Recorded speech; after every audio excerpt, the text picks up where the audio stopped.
field of moral education, because I was always in trouble on probation at this high school, and I was far from being considered a model moral citizen at the high school. And when I talked, I said, if anything, I came out from the high school with a negative attitude toward morality and moral education, and would have thought that it was a kind of Boy Scout activity that I would never possibly get engaged in. But I did do some reading at the end of high school, which raised some profound moral issues, novels like Dostoevsky's and so on, about how you cope with the injustice of the world and so on. And but I think I became seriously interested in moral problems when I entered into some moral conflicts which I had to face or choose. And this came in connection with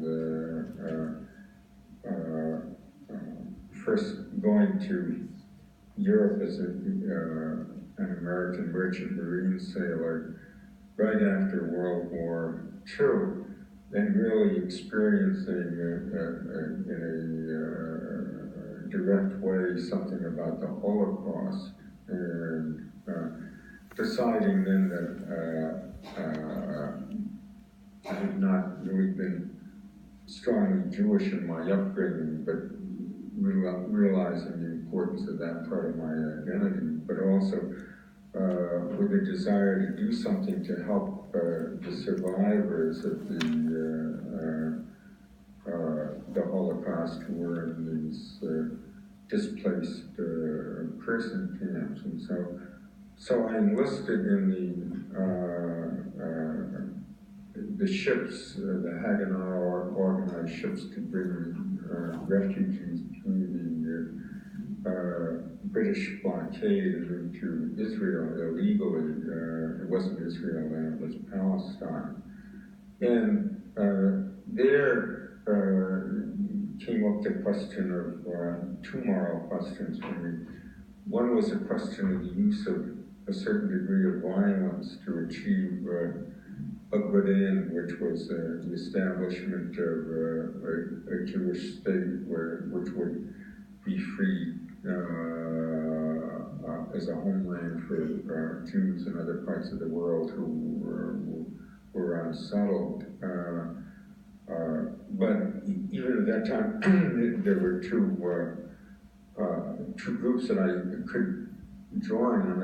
at first, I joined the Irgun group and was going to go on the Ben Het, but I became more aware of the terrorist activity of the Irgun, and so I quit that and went with a Haganah ship that some of my friends went with the Irgun ship, the Ben Het. And then, but even within the ship that was run by the Haganah, there were certain issues, minor issues, you could call it a violence, but they raised the whole issue that is after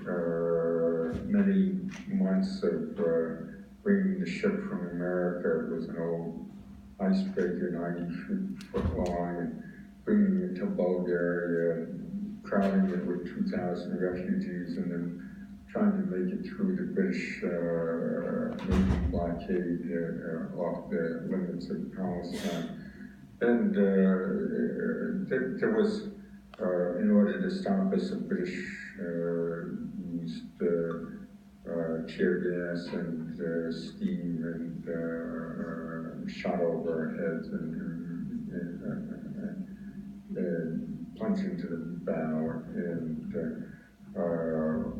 one child was killed by this, one of the young children who was a refugee, essentially by the tear gas and so on. So we all were then taken to this concentration camp in Cyprus, and eventually we escaped from that and were in Palestine for a few months, and then went out to take another ship of refugees. And by then the War of Independence had started, and the ship became a Navy ship. And at that point, I saw no actual action. But so then there was a second issue, moral issue, that this whole thing raised as to whether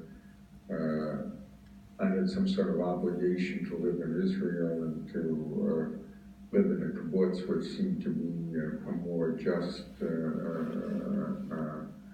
society than the American, or whether to go back to the more comfortable and American way, which is what I did, though I didn't consider that the optimal solution. But then I went to the University of Chicago, and with the explicit, as an undergraduate student, with my interest pretty clearly in the direction of justice and ethics, and at the University of Chicago, where philosophy was the core of the curriculum, and you studied Plato and Aristotle and Dewey and their ethical writings, as well as their more modern other writers. The importance of ethical theory in relation to real life moral decisions came home to me. I think at that point I was probably, when I was in the Haggadah, I was probably about stage 4.5 or something like that. There was a mixture of romanticism and romantic idealism and hedonism in my attitude toward things. But then, being at the University of Chicago at least solidified for me at a theoretical knowledge level a stage 5 conception of social contractual obligations and some aspirations toward the kind of thing that Kant discussed, which seemed to be higher in some way than the social contract of American society around John Locke and Thomas Jefferson and other social contract philosophers, liberal philosophers. So